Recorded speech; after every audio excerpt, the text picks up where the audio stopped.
Hello YouTube, I'm Hurl, and today we are doing a deck profile for the deck that I took to a store championship last week and managed to win. As you can see, the deck is Fire Wind Vanitas, otherwise known as Ponytas. So yeah, let's just get into the deck and I'll kind of discuss how my matches went and what changes I might make. And as you can see, we're starting off with we are Looking Glass deck, and then we've got Spirit of Fire, and then the Vanitas line. For other Regalia, we have Censor, Restful Peace, Smoke Bombs, Terrafring, Beast Soul Visage, Impact Hammer, Purifying Thurible, and Inert Sword. For the main deck, we are starting off with 4 copies of Dungeon Guide, 4 copies of Fast Cure, 3 copies of Fluffy Shopkeep, 4 copies of Liminal Guide, 4 copies of Undying Dreams, 3 copies of Unmake Duality, which first things first, shout out to my buddy Adam for loaning me the 3rd copy, as I only own 2 copies. Also, I definitely recommend if you do this deck, bump this up to 4.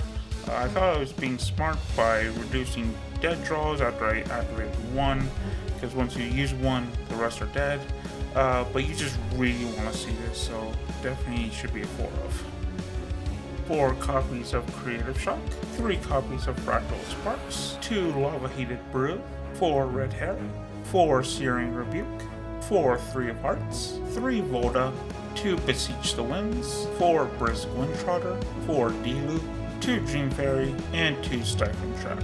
And for the sideboard for this event, I have Safeguard Amulet and Infernal Vessel, 2 Reveal the Hidden, 2 Fiery Interference, 3 Varugan Acolyte, and an extra Dream Fairy and Stifling Trap. As for my matchups for the store championship, my first round was against Water Luxem Xander, which was being run by Noel from Chess Club, which is the team that basically invented this deck. So that was interesting and fun. Luckily, I think this deck has a very good matchup against that, especially once you bring in the sideboard.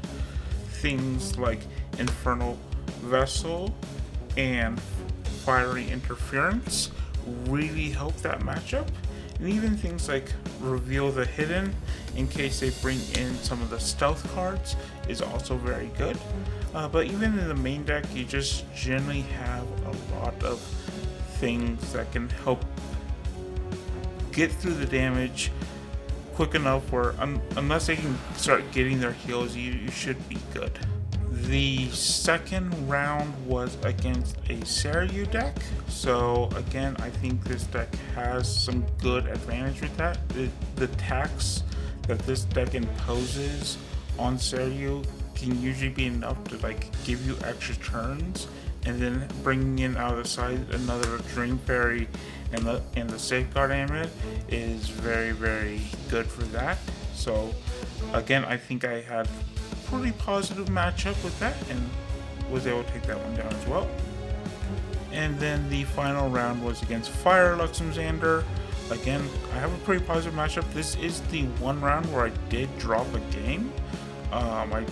He got to the level 3 a lot faster than I was expecting and revealed 3 copies of Luxem Sight, and I knew at that point I really didn't have a chance until the sideboard came in. And then the sideboard's the same as with the Water Luxem Xander, it's the same cards because it's very, very similar matchup.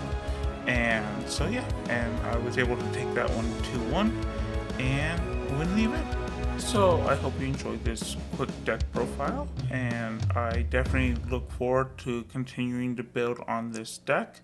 I definitely have some ideas in mind, namely including that 4th copy of Unmake Duality, and I also want to see if I can fit in some Topsy Decrees and just see how I can take this deck further and get better at this deck, because I definitely made some misplays at the tournament. Luckily, I do think this deck is very, very friendly to recovering from misplays.